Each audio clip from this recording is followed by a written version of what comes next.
이어서 한국행정연구원의 유현숙 박사님께서 반복적 풍수의 재난 관리적 차원의 원인 분석과 제안을 해주시겠습니다. 안녕하세요. 저는 한국행정연구원의 류현숙이라고 합니다. 저는 재난안전 연구를 해오고 있는 사람인데요. 사실 박사는 과학기술 정책을 해서 대체로 오늘 앞에서 발표하신 선생님들의 발표 자료를 미리 공부하고 왔는데 대략 알 수 있을 거라 생각했는데 상당 부분 굉장히 어려워서 이야기가 되게 복잡하더라고요. 그래서 저는 사실 행안부하고 밀착돼서 연구를 많이 하고 있고요. 재난안전본부라고 해서 여기서 사용하는 이 물포럼에서 사용하는 용어들이나 표현들하고 또 행안부의 재난안전본부 차원에서 사용하는 언어들 그리고 지자체 차원에서 재난관리 대응에서 혹은 예방대비 대응 복구라는 이 재난관리 4단계와 관련된 것도 좀 상이하고 그래서 좀 생경한 느낌이 있습니다. 다만 이렇게 귀한 자리에 불러주셔서 이런 융합적인 전문가들이 이렇게 있는 데서 다학제적인 전문가들을 만날 수 있는 기회가 와서 저 자체로 학습할 수 있는 아주 좋은 기회를 마련해 주신 것 같습니다. 더불어 이렇게 플로어에 계신 분들에게도 안심시켜드리고 싶은데요. 그래프나 뭐 테이블 이런 것들 표 같은 게 많지 않아요. 그리고 저는 한국말로 써 있어요. 우리말로. 그래서 글이 많아서 좀 따라오기 쉽지 않을까. 앞서서 이상호 교수님께서 발제하시는 거 들으면서 굉장히 흥미로웠는데요. 그 물재해 위기관리 시스템에서 시설하고 법률하고 기관 그리고 사람, 홍수, 가뭄 하고 그다음에 침수의 어떤 순환적인 관계를 보여주시면서 그 안에서 이것들을 움직이는 일종의 룰 메이킹이라고 할까요? 시설, 법률, 기관, 사람으로 여기 좀 더워서 해석해 주셨는데요. 저희는 저희 연구기관에서는 주로 시설 말고 법제도와 조직 그리고 인사에 집중해서 어디가 잘 작동하지 못하고 있는가 롤 앤 리스폰서빌리티 중심으로 즉 역할과 책임을 사실은 책임 소재를 따진다고 할 수 있겠죠. 중심으로 한다고 생각되고요. 사실 이제 환경부가 물 재난과 관련해서 저희 재난 관리에서 재난이라 하면 이제 사고가 터진 거죠. before 이벤트 앞에서는 이제 환경부나 다른 주관 부처라고 행안부에서는 하고 그다음부터 이제 이벤트가 발생한 after 이벤트 상황에서는 행안부가 재난화됐을 때의 대응 복구 단계는 이제 행안부가 한다는 것들 차원에서 말씀드리면 행안부가 지자체에 대한 조직이나 인사라든가 지방교부금 같은 예산까지 해서 정책 수단을 지자체를 움직일 수 있는 수단을 갖고 있다고 이해해 주시면 될 것 같아요. 환경부는 그런 차원에 있어서 지자체를 움직일 수 있는 정책적 수단이 매우 극히 제한적이기 때문에 통합적으로 예방대비 대응 복구 이 4단계를 다 환경부가 할 수가 있을까에 대해서 저는 일단 퀘스천 마크를 갖고 있고요. 그러면 본격적으로 제가 하려고 하는 것은 말씀드린 것처럼 또 이상호 교수님 죄송합니다. 발표 자료를 제가 준비도 안 했는데 이상호 교수님 거 자꾸 레퍼런싱해서 죄송한데 앞서서 그렇게 시설 그다음에 법제도 기관과 사람에 대해서 말씀하신 다음에 그다음에 구조적인 것과 비구조적인 걸 말씀하셨는데 한국행정연구원과 특히 이제 행안부에서는 기술을 하시는 분도 많지만 일반 행시 출신이 많다 보니까 비구조적인 것에도 굉장히 많이 집중되어 있고 그러다 보니까 저희는 제도적인 개선 또 관리 차원에서의 사각지대 그다음에 인력 부족, 예산 재정 부족 이런 문제들 또 지자체 역량 부족, 중앙부처의 역량 부족 중앙사무하고 지방사무 간의 미스매치, 법제도 간의 정합성 이런 것들을 주로 중심적으로 본다고 생각하시면 될 것 같습니다. 그래서 저는 사실 이거는 이틀 만에 저희가 발표 자료가 사실 작성됐는데 어떤 거였냐면 아까 충북도청 말씀하셨는데 그 오송 참사 직후에 그 국민의힘 지역구 국회의원께서 그때도 충주시였던 것 같아요. 청주시. 국회의원께서 빨리 정책적 대안 마련을 해달라고 해서 이틀 만에 국회는 왜 맨날 그렇게 시키는지 모르겠지만 이틀 만에 작성해달라고 해서 급하게 작성한 겁니다. 그리고 사실은 기술적인 거나 구조적인 거나 물 자체에 대한 이해는 선생님들이 훨씬 더 많아서 혹시라도 제가 잘못된 정보를 전달하게 되면 준엄하게 꾸짖지 마시고 부드럽게 꾸짖어 주시면 감사하겠습니다. 반복된 풍수의 재난, 저는 관리적 차원에서의 원인 분석과 재현을 주제로 발표드리겠습니다. 왜 안 내려갈까요?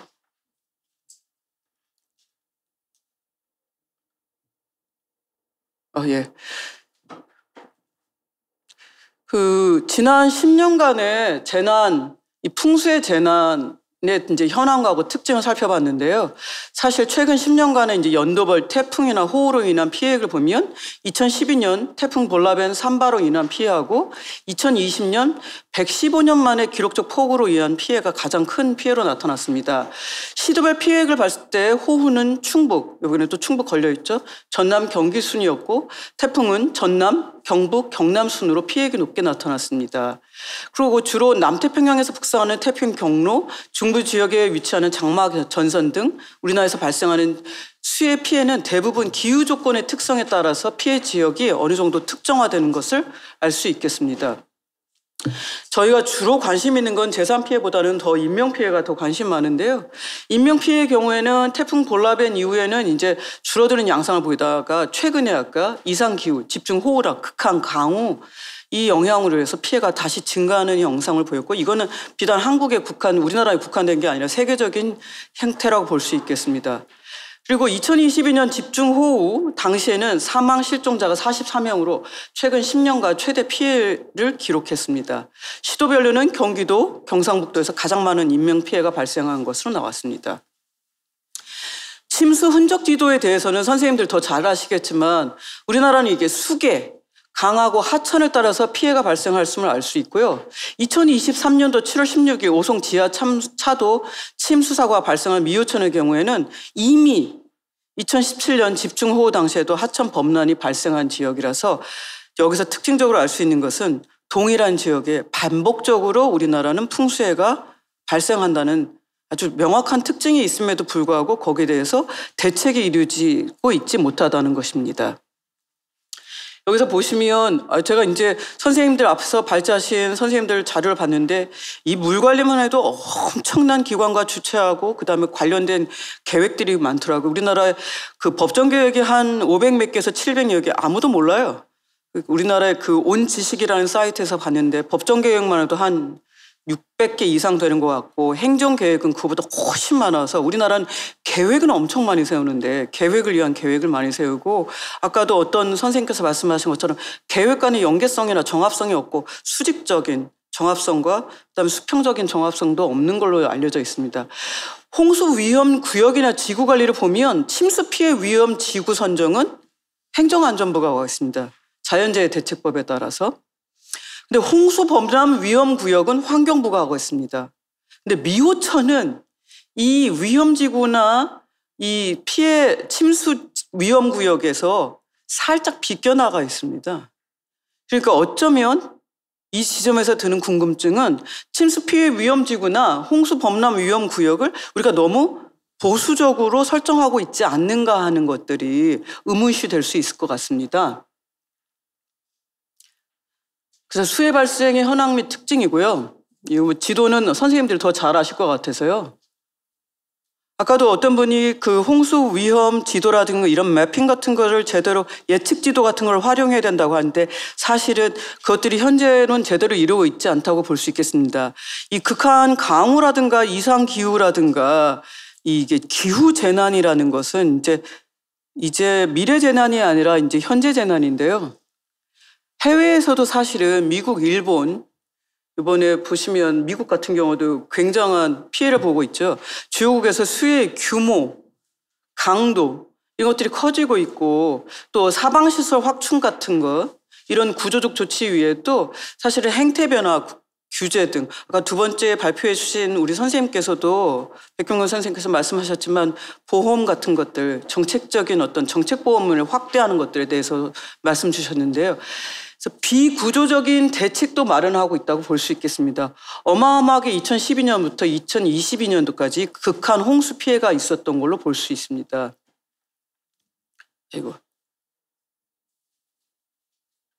미국의 주요 대책은 보면 사실은 이 사회학계에서는 굉장히 널리 10여 년부터 알려져 있던 건데요. The New Normal이라는 거죠. 그래서 지금은 이제 이런 재난 자체가 일상화되고 재해가 복잡화되고 초대형화되는 것, 그 피해가 초대형화하는 것 자체가 일상이다. 새로운 일상이다. 새로운 놈이라는 거라고 할 수 있겠죠. 그래서 Combating Storm Related to Extreme Weather in New York City라고 해서 사실은 이런 새로운 표준에 대한 보고서를 하고 그다음에 기후재난에 대한 경고를 하고 이것에 대한 홍수 방지 대책 그리고 이제 극한 기후 대응 TF라는 것을 구성해서 단기 기반 시설, 장기 기반 시설, 지하주택, 풍수해 보험, 지하 침수 등에 대한 어떤 종합 선물 세트 같은 대책을 수립하게 됩니다. 그래서 뉴욕시 환경보호부 같은 경우는 그레이 인프라라고 해서 하수관, 지하 저장 탱크 등 이런 시설, 구조물과 같은 도시 기반 시설뿐만 아니라 그린 인프라고 해서 공원, 숲, 습지, 홍수터 등과 같은 물순환, 홍수 조절 같은 어떤 생태계를 증진시킨 사회 그린 인프라에도 함께 이제 사용하는 것으로 하고 있습니다. 특히나 이제 최근에 엄청난 물 피해가 많다 보니까 클라우드 버스트라는 그런 것에 대한 프로젝트를 진행 중이고요. 그래서 갑작스럽게 내리는 이런 폭우 이런 것에 대한 대비를 마련 중에 있습니다. 그리고 또 하나는 뉴 플레이북이라는 것을 해서 대응 체계를 강화하고 적극적인 조치라든가 개선 사항들을 침수 대비를 마련하는 것들을 하고 있습니다.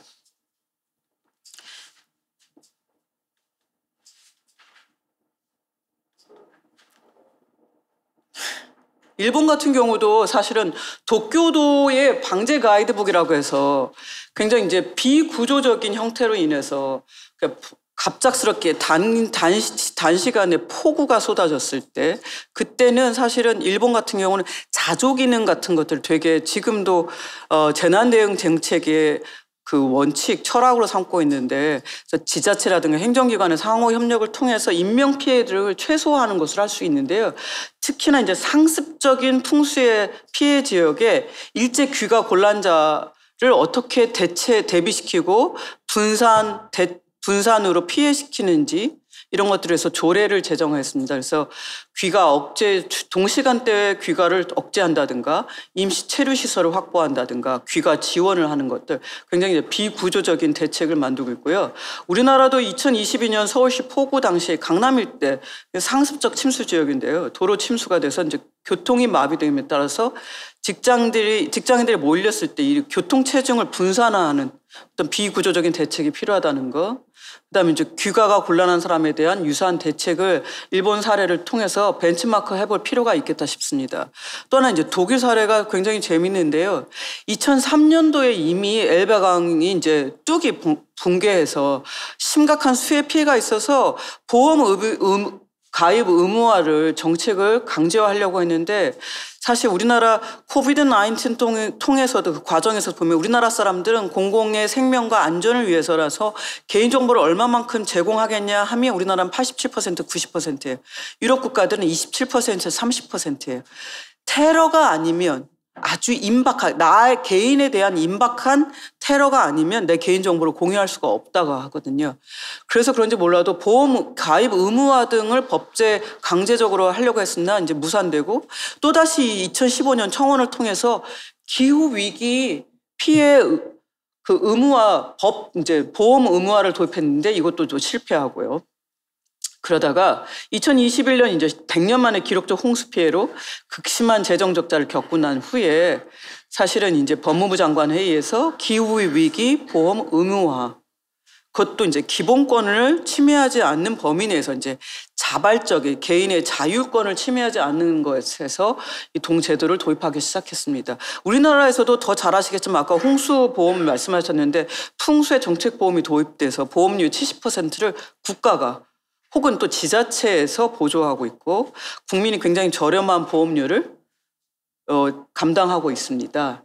그런데도 이제 인지도도 낮고 이 풍수의 정책보험이라는 것이 예전처럼 피해가 이 정도 대규모가 아닐 정도. 피해가 엄청나잖아요. 최근에 일어나면.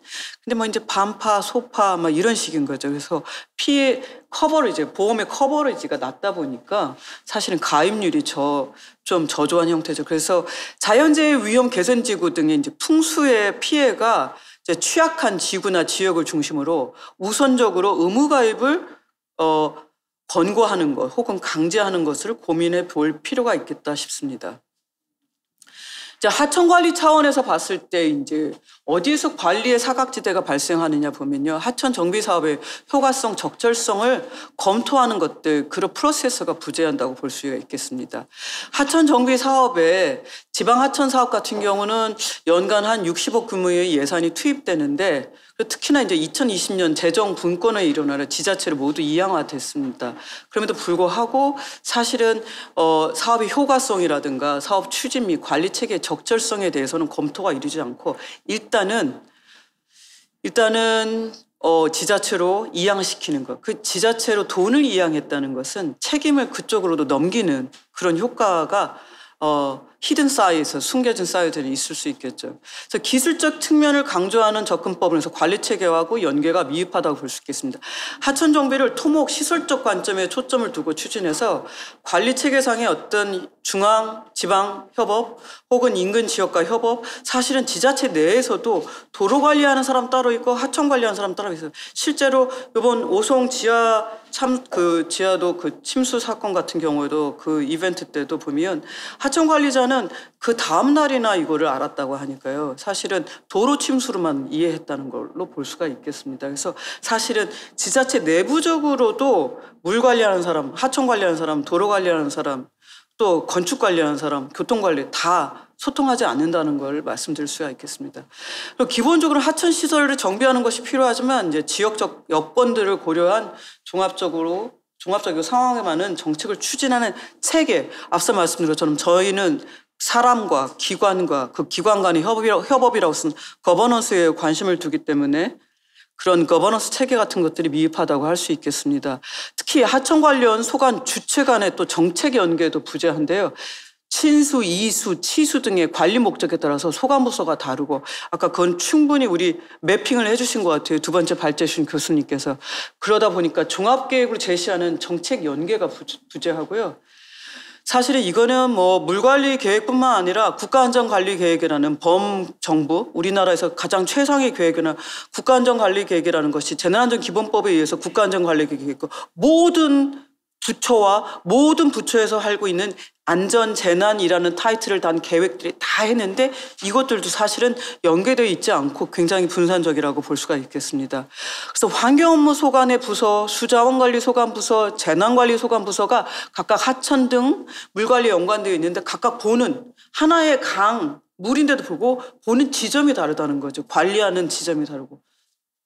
사업 간 연계가 안 된다는 것은 그만큼 관리의 사각지대가 있다. 즉 그 관리의 사각지대는 안전의 사각지대고 안전의 사각지대는 재난으로 다 필연적으로 이어질 수밖에 없는 거라고 볼 수 있겠습니다. 그다음에 지방 하천 사업 사례 분석에서 저희가 제주 사례를 본 적이 있었는데 제주 서귀포시 지방 하천 사업을 사례로 해서 재난안전 사업의 효과성 분석을 한 평가 연구를 했는데요. 거기서 보면 지방 하천 사업 관리의 사업 관리나 사업 만족도 관점에서 아래와 같은 문제점들을 봤습니다. 관리 측면에서는 지자체 공무원들이 사실은 행안부, 국토부, 뭐 수자원공사, K워터, 그다음에 재난안전 국가 행안부 여러 다부처에서 깔때기로 오면 지자체에서 하는 그 업무를 하는 사람은 사실은 팀장 포함해서 한 4-5명도 안 돼요. 그래서 깔때기로 이렇게 쏟아지고 있거든요. 그래서 보면 업무가 과다하고 이제 이분들이 사실 순환보직하다 보니까 전문성이 부재하고 또 하나는 재난 업무나 방제 업무를 하는 공무원들은 사실 이게 기피부서예요. 그리고 항상 이분들은 재난 대응을 하고 난 후가 더 큰 문제, 후폭풍이 있습니다. 각종 소송에 걸려 있기 때문에.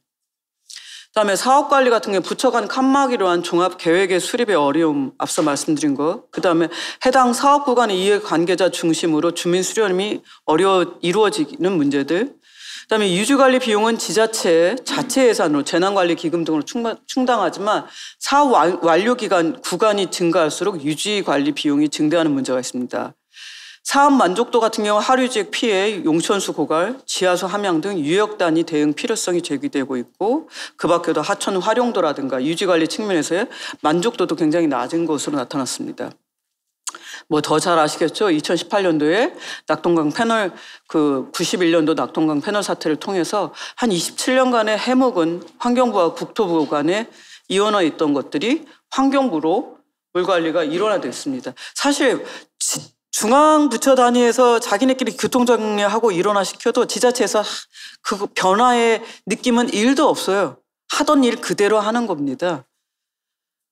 그래서 그럼에도 불구하고 뭐 물관리가 일원화되면서 정부 부처 간의 유사 사업 중복이라든가 예산 낭비라든가 규제 중복 등의 문제를 해소한 긍정적 효과는 있었으나 지자체 차원에서의 변화된 것은 거의 없었다라고 볼 수 있겠습니다. 2022년 아까 말씀드린 것처럼 제가 지방에 이제 지방 이양 기조가 생기고 지방 하천 정비 등 80개 사업이 중앙에서 지자체로 중앙사무에서 지방사무로 이양됐는데요. 국세인 부가가치세 일부를 지방세로 전환해서 이양된 하천 정비 사업의 재정을 확보했지만 사실은 이게 꼬리표가 없이 나가다 보니까 이제 손쉬운 사업, 가시성이 있는 수변 정비 같은 거, 도시 수변 정비 사업 같은데 예산이 갑니다. 이 사람들은 자치단체장, 기초자치단체장이나 광역자치단체장은 선출직이기 때문에 일단은 인기를 얻는 게 되게 중요하기 때문에 예산 배정 순위에서 밀려나는 경향이 있고요. 그다음에 실제 지방하천 정비율은 중앙정부에서 직접 관리하던 국가하천에 비해서 낮은 것으로 나타났습니다. 국가하천 정비율이 79.2%인 것에 비해서 지방하천 정비율은 49.1%고 그리고 근데 홍수 피해는 대부분 지방하천에 집중되어 있는 것으로 나왔습니다. 더더욱이나 피해액은 국가하천의 5배가 넘는 것으로 나왔습니다. 이제 우리나라 항상 잘하는 게 재난과 관련해서는 소잃고 외양간 고치기인데 소잃고 외양간이라도 고치면 다행이죠. 오송 참사 이후에 지방하천 재난관리 부실 및 지방재정 중 하천 정비 예산 우선 투입이 강조되면서 행안부, 환경부, 기재 등이 함께 지방하천 가운데서 관리가 부실한 것을 국가하천으로 승격해서 국가가 직접 관리하겠다는 방안을 지금 현재 추진 중입니다. 또한 하천법 개정 아까 앞서서 말씀하셨지만 국가하천 배수 영향 구간에서 국가가 직접 하천 공사를 할 수 있는 법적 근거가 마련됐습니다. 네, 앞서 말씀드린 것처럼 지자체 내에서 그 중앙 단위, 중앙부처에 관해서도 실제 물 관리하는 부처하고 재난 대응, 행안부에 대해서 저는 이제 행안부 재난안전본부랑 일하고 있는데 여기 물 하시는 분들이 혹은 물 재난을 하시는 분이 물 재해를 하시는 분들이 행안부하고 얼마나 소통하시고 협업하시는지는 모르겠습니다. 그래서 재난대응 부서 간의 소통이 미흡하고 사실 작은 부처 조직 내에서도 사실 물관리 부서하고 재난관리 부서하고 사실은 소통이라든가 정책 연계가 굉장히 부재한 상황이죠. 다음 피해 최소화 목표의 재난대응 체계가 가동 부실하다는 것. 다분히 이제 저희가 이제 행안부하고 일하다 보니까 예방 대비도 하지만 재난 대응 복구 쪽도 저희가 함께 보다 보니까요. 최근 발생하는 극한 강우는 예측하기 어려운 부분들이 있습니다. 그래서 시설하고 설비를 보완하는 것에 앞서서 인명 피해를 최소화하기 위한 비구조적 주민 대피나 통제 등의 대응 체계가 작동해야 하지만 이런 부분이 작동하지 않아서 피해를 키우는 그런 경향이 굉장히 많습니다. 그러면 기후변화에 따른 자연재난 양상에 대한 인식 자체가 부족한데요. 풍수에는 그저 앞서서도 매년 발생하는 그런 빈발했던 재난으로 파악하는 그래서 익숙한 재난이라는 인식이 커요. 사실 코비드-19 발생했을 때 신종 재난이기 때문에 얼마나 우리가 떨었습니까? 지금이 한 3, 4년 지나고 3년 반, 4년 지나니까 이제 익숙한 재난이 되었지만 최근 발생한 극한 강우는 제가 봤을 때는 미래의 학자가 아니더라도 점점 그 규모가 더 커지고 그 피해는 아주 초극대화의 경향이 커집니다. 그래서 이 대비가 부족해요. 기후재난에 대한 거. 그리고 이제는 OECD High Risk Forum이라든가 UNDRR, UN의 Disaster Risk Forum Reduction 이쪽에서도 다 얘기하는 게 예전에는 인재라는 표현이 있으면 이제는 인재라는 표현을 쓰지 않습니다. 모든 재난은 사람이 만든 거예요. 기후재난마저도 인간의 활동이 다 만들어낸 거라고 볼 수 있겠습니다. 그렇다고 어떻게 인구를 감축할 수도 없고 지금 물론 자연 감소하고 하고 있지만요. 재난 후 대책 후에 부처별 추진 및 이행 점검 부재하고 있습니다. 참, 재난이라는 게 아까 어떤 분들이 인력도 확 늘려야 되고 재난 대응을 위한 예산도 늘려준다고 하는데 이렇게 불확실하게 일어날지도 모르는 재난에 대해서 기재부가 제일 곤란스러운 게 뭐냐면 예측 불가능한 재난에 대해서 예산을 무작위로 늘릴 수가 없어요. 무한대로. 그게 더 큰 문제입니다. 그렇다고 해서 여기에 대한 성과 관리가 제대로 되냐 아니죠. 또 이행 점검 체계를 모니터링 체계를 갖추고 있냐 그것도 아닙니다. 그래서 실제로 수혜폐가 커지고서 부처별로는 각종 대책을 하고 있는데 굉장히 분산적이고 산발적으로 이루어지고 있고 근데 이행을 점경하는 체계는 사실 행안부가 일부 하고 있으나 특히 이제 지자체 단위에서 체계가 부재하다는 것. 수혜는 다수 부처에 연관된 종합정책으로 대책 문제이기 때문에 이제 부처 간 협업, 정책 연계가 필요한데 이게 이제 개별 부처 단위로 하다 보니까 잘 안 되고 있다는 거 말씀드리고 있고요. 그다음에 지자체 역량 관점에서 이 반복적 수혜 발생 원인을 진단해 보면 굉장히 아직도 우리나라는 재난 대응, 재난 관리, 예방 대비 대응 이 4단계 전부 다 중앙 집중적이에요. 모든 재난은 요즘에 이제 OECD라든가 UNDRR에서 all disaster are local 그랬어요. 모든 재난은 지방에서 일어나는데 지방에서 1차적인 초동 대응을 해야 되는 재난에서 지자체의 대응 역량이 부족하다고 볼 수 있겠습니다. 특히나 이제 중앙에서 재난 대응이라든가 재난 관리, 예방 대비 대응 복구의 방침과 대책, 예산 다 정해놓고 지자체는 수동적으로 따라오는 이런 현재 시스템은 지자체가 적극적으로 초동 대응하거나 이런 것에 대해서 이제 실패를 가져올 수밖에 없다. 그다음에 지자체 차원에서 홍수 발생이나 침수 모니터링 운영인 예경보 전문가라든가 전담 조직이 부족합니다. 사실 방제 인력을 우리가 충원하기 시작한 것도 얼마 안 되거든요. 그 방제 직렬을 만들어낸 것도 최근의 일이고 방제 직렬 지방 지자체 할당된 그 인력도 채우지 못하고 있어요. 왜냐? 방제 인력들이 올라갈 수 있는 승진의 실링 캡을 씌워놨어요. 이제 최근에 그걸 없애려고 하고 있고 사실 재난이 발생하지 않으면 이 방제 인력한테 잡무를 맡기고 있어요. 지자체에서.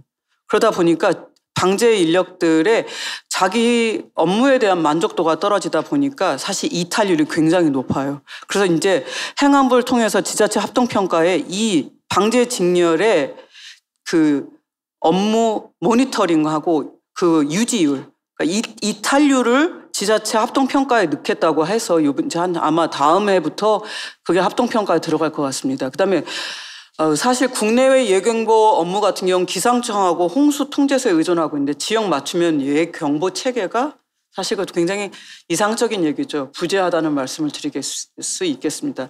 그 밖에 지자체가 하는 일이 너무 많아요.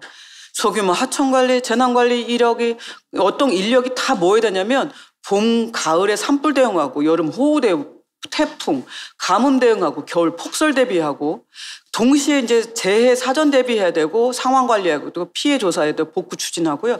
그 밖에도 수많은 중앙 단위에서 5년 단위의 중기 계획, 어떤 것은 10년이에요. 10년 단위 장기 계획을 했으면 지자체에서 그거하고 매칭한다고 해서 1년 단위 계획을 계속 세워야 돼요. 그걸 물론 많이 외부 용역에 맡기고 있긴 하지만 사실 지자체에서는 업무는 많고 인력은 부족하고 예산도 부족하고 그러다 보니까 당연히 기피하는 부서가 될 수밖에 없겠습니다. 그래서 사실은 우리는 한국행정경무원에 주로 하는 거는 정부 업무 평가, 규제 비용 분석, 그다음에 정부 조직 진단하고 이런 것들을 제도화하는 것들을 주로 하는데 그래서 다른 연구원들에서 이런 풍수의 연구를 많이 했더라고요. 국토연구원, 여기 다른 분들도 와 계시는데 건축공간연구원, 그다음에 한국환경연구원, 지금 환경연구원의 박사님도 와 계시는데 이제 수해 관련 시설관리, 도시계획 관점의 연구를 수행하고 있습니다. 그 밖에 이제 하천 시설 관리의 시설 기준 강화라든가 예산, 자원 투입 확대와 관련된 연구들도 하고 있고, 그 다음에 이제 최근에 이제 건축도시공간연구원이라는 데가 여기도 이제 국조실 산하인데 저희랑 똑같이 수해 예방적 도시관리 체계, 그래서 도시계획적 관점에서 하는 것도 있습니다. 아마 사회자분이 왔다 갔다 하는 거 보니까 제가 빨리 끝내야 되나 봐요. 그래서 하천관리 측면에서는 지자체 하천관리에 역량 강화 및 관심 제고가 필요하고요. 특히나 이제 주민 생활의 일상생활과 접점에 있는 지자체 하천 관리에 대한 종합적 관점의 정책 추진 역량이 필요하다고 할 수 있겠습니다. 그다음에 이제 저희는 재난관리 측면에서 재난 대응 고도화를 통해서 인명 피해를 최소화하는 방안을 마련해야겠다는 생각이 들고, 앞서 말씀드린 것처럼 독일이나 일본이나 뭐 미국처럼 이런 풍수의 재난이 초대형 재난이 발생했어요. 주민 대피라든가 이런 통제 조치를 어떻게 할까, 비구조적인 대책을 함께 마련해야 된다는 거. 그다음에 수해 발생 시에 맨날 반복적으로 동일 지역에 반복하는데도 불구하고 거기에 대한 종합 대책이라든가 점검이라든가 정책적 환류가 부족하다는 걸 말씀드릴 수 있겠습니다. 네, 경청해 주셔서 감사합니다. 네, 이상으로